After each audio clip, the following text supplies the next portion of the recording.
Bien, en el video anterior hablábamos acerca del Dios Trino, de tres personas, un solo Dios.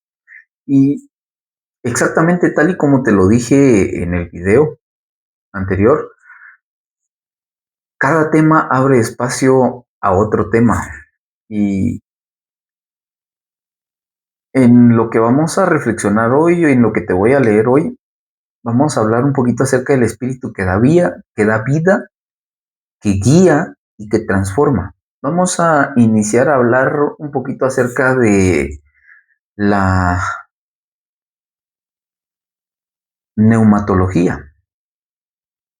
Y quizá tú te preguntes qué es eso, pero no vamos a profundizar directamente en esta rama de la teología que estudia específicamente a la persona y a la obra del Espíritu Santo, sino vamos a tocar con ciertas pinceladas algunos aspectos como tal. Y en la reflexión teológica cristiana, uno de los campos más ricos y al mismo tiempo más incomprendidos es esta rama de la teología. La neumatología, es decir, el estudio del Espíritu Santo. Y esta palabra proviene del griego neuma, que significa espíritu, que significa aliento o viento, y logía, que como todos lo sabemos, se refiere al estudio o tratado de algo, en este caso el estudio del espíritu. Y en términos simples, la neumatología es la rama de la teología que estudia a la persona, la obra y la presencia del Espíritu Santo en la historia de la salvación y en la vida del creyente. Sin embargo, hablar del Espíritu Santo no es simplemente tratar un tema doctrinal. ¿Y por qué doctrinal? Porque hay muchas teorías, hay muchas corrientes y no vamos a entrar ahorita de lleno a ello. Pero dentro de este tema doctrinal que pertenece a un sistema teológico, no vamos a profundizar tanto esta noche. En la Biblia, el Espíritu de Dios no es presentado como una energía impersonal ni como una fuerza abstracta que actúa en el universo. En la Biblia es presentado como una persona divina, plenamente Dios, que participa activamente en la creación, en la revelación, en la redención y en la transformación del corazón humano. La dificultad que muchas personas experimentan al pensar en el Espíritu Santo tiene varias razones. En algunos contextos cristianos, el Espíritu ha sido reducido a una experiencia emocional, pero en otros ha sido casi ignorado en la práctica espiritual cotidiana. Pero cuando uno examina las escrituras con atención, descubre que la presencia del Espíritu atraviesa toda la narrativa bíblica, desde el primer capítulo de Génesis hasta la última promesa en el Apocalipsis. La Biblia comienza con una escena que ya incluye al Espíritu de Dios actuando en la creación misma del universo. El libro de Génesis declara: en el principio creó Dios los cielos y la tierra estaba desordenada y vacía, y las tinieblas estaban sobre la faz del abismo, y el Espíritu de Dios se movía sobre la faz de las aguas. Génesis capítulo 1, versículo 1 y 2. Y la imagen es profundamente poderosa, porque antes de que el orden emergiera del caos, antes de que la luz fuera pronunciada por la palabra creadora de Dios, el Espíritu ya estaba presente. Y no solo estaba presente, dice que estaba moviéndose o cerniéndose sobre la creación. La palabra hebrea utilizada aquí es ruaj, que puede traducirse como espíritu, viento o aliento, y sugiere una presencia activa que da vida, orden y dirección. Y desde este primer momento, la escritura presenta al espíritu como el agente divino que comunica vida. No es casual que Dios, no es casualidad que Dios formara al ser humano del polvo de la tierra, que la vida aparezca cuando Dios sopla en él su aliento. Dice Génesis capítulo 2, versículo 7. Entonces Jehová Dios formó al hombre del polvo de la tierra y sopló en su nariz aliento de vida, y fue el hombre un ser viviente. Y aquí aparece nuevamente la misma idea. La vida humana no surge simplemente de la materia, sino del aliento de Dios. El Espíritu no solo crea el universo, sino sostiene la vida misma del ser humano. El Antiguo Testamento muestra además que el Espíritu de Dios capacitaba a ciertas personas para cumplir tareas específicas dentro del pueblo de Israel. Profetas, jueces y líderes experimentaban momentos en los que el Espíritu venía sobre ellos para otorgarles sabiduría, valentía y dirección divina. Por ejemplo, en el libro de Isaías se describe al Mesías prometido con estas palabras. Isaías capítulo 11, verso 2. Recuerda, debes de ir a leer tu Biblia cada vez que te dé una cita.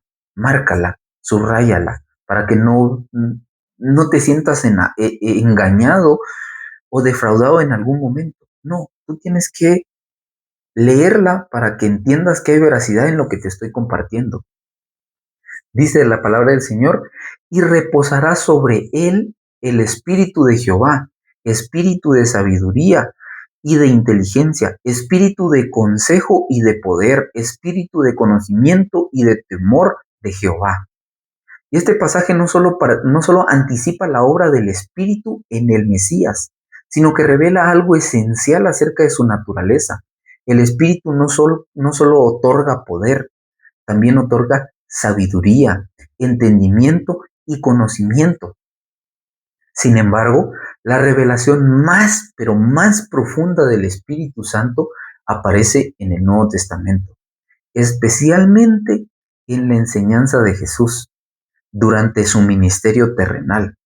Jesús habló extensamente sobre la venida del Espíritu y su papel en la vida del creyente o de los creyentes. Y el Evangelio de Juan narra una de las descripciones más ricas de esta promesa, porque Jesús le dijo a sus discípulos, Juan 14:16, y yo, Jesús hablando, rogaré al Padre y os dará a otro consolador para que esté con vosotros para siempre. Y la palabra que aparece aquí para consolador es paracletos, un término profundamente significativo que puede traducirse como el abogado, el ayudador, el intercesor, o como lo describe la Reina Valera y otras versiones, el consolador. Y lo importante es que describe a alguien que se acerca al lado de otra persona para acompañarla, para fortalecerla, para defenderla. Jesús no estaba prometiendo simplemente una influencia espiritual o una sensación de consuelo interior, una sensación de calor, de frío, de fuego. No, Jesús estaba anunciando la venida de una persona divina que permanecería con nosotros los creyentes de forma permanente. Un poco más adelante Jesús explica otra dimensión del Espíritu. Dice Juan capítulo 16, versículo 13, pero cuando venga el Espíritu de verdad, Él los guiará a toda verdad. El Espíritu no solo consuela, también nos guía. No solo fortalece emocionalmente, también ilumina la mente. Su obra consiste en dirigir al creyente hacia una comprensión mucho más profunda de la verdad revelada en Cristo Jesús. Y acá voy a citar a un teólogo conocido, John Stott, quien explica que el Espíritu Santo actúa como el intérprete interno de la revelación de Dios, abriendo la mente y el corazón del creyente para comprender la palabra de Dios. Sin él, sin el Espíritu Santo, por más estudio que tengas, no vas a comprender lo que la palabra dice. No vas a entender la revelación de Dios por medio de su palabra.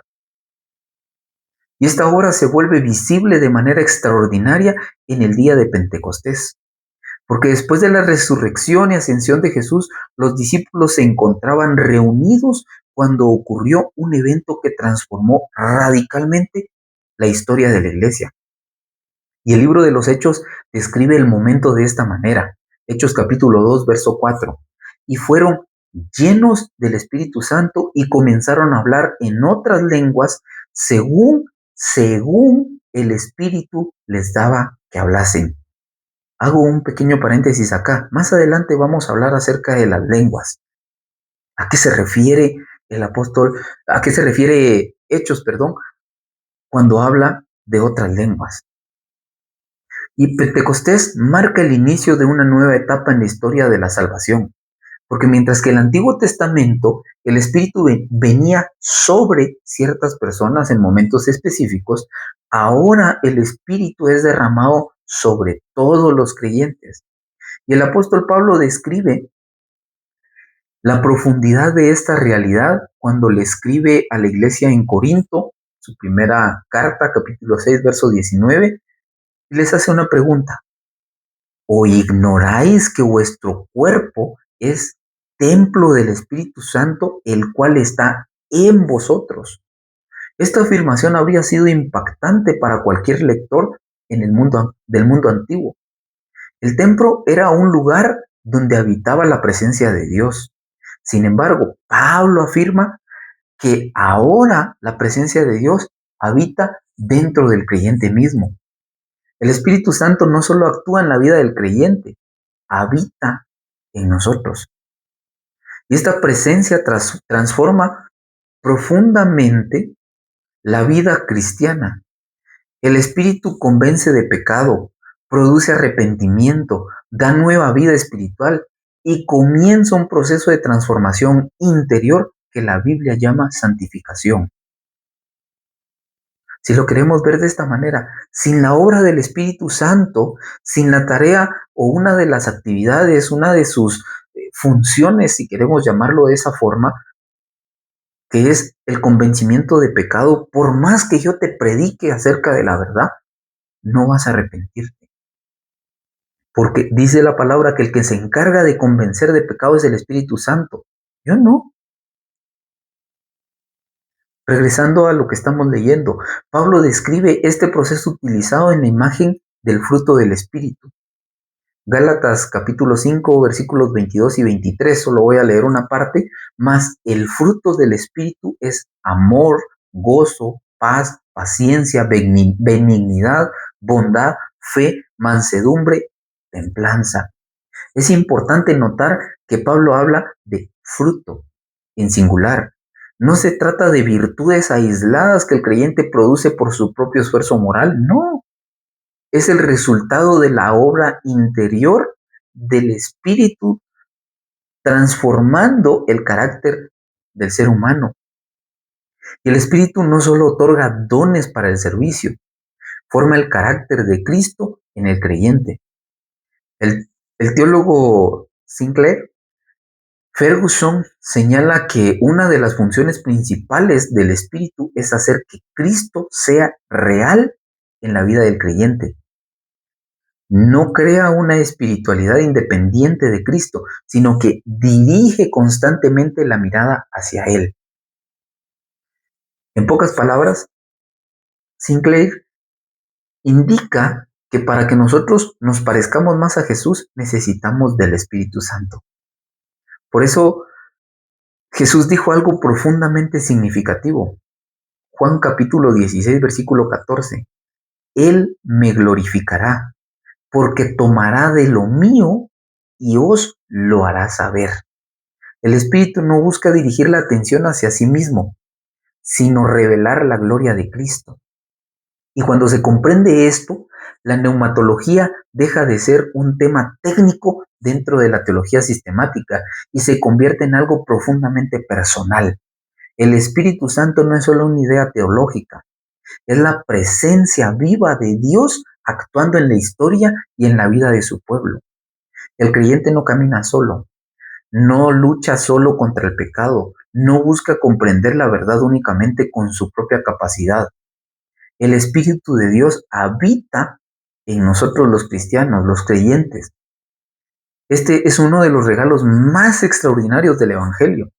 Dios no solo perdona el pecado a través de Cristo, Dios viene a vivir dentro del creyente por medio de su Espíritu. Y esa presencia transforma lentamente la mente, el corazón y la vida entera del cristiano, del creyente. Porque donde el Espíritu de Dios habita, comienza a crecer una vida nueva. Así que si tú tenías dudas, tienes dudas, preguntas, inquietudes acerca del Espíritu Santo, puedes dejarlas acá en los comentarios. Puedes escribirme en privado si te da vergüenza y vamos a estudiar un poco más acerca de los temas que te inquietan. Para el siguiente tema, vamos a seguir hablando del Espíritu Santo, pero vamos a profundizar un poquito más acerca de él, acerca de los dones del Espíritu Santo, acerca de el don de lenguas, acerca del don de profecías. Vamos a entrar en estudios que probablemente en algún momento se sientan como ataques, pero no estamos atacando a nadie, estamos estudiando a la luz de la palabra qué es lo que dice la Biblia acerca de ello, de ciertos temas. Así que gracias por estar con nosotros, gracias por compartir conmigo, gracias por leer Fidencia, gracias por escuchar Fidencia, gracias por estar acá. Dios te bendiga.